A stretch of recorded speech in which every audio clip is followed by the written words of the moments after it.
Hey, welcome to one of the best kept secrets here in Decatur. This is the robotics lab here at Richland Community College. This fall, I am teaching a course on how to set up, operate, and program these FANUC robots.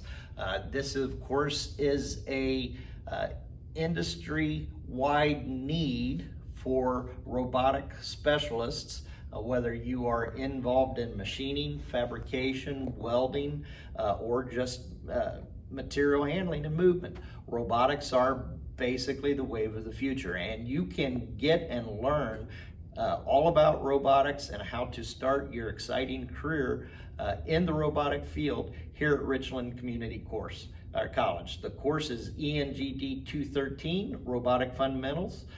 It is offered this fall semester, so make sure to check out our course catalog, sign up now, and I hope to see you the first week of classes.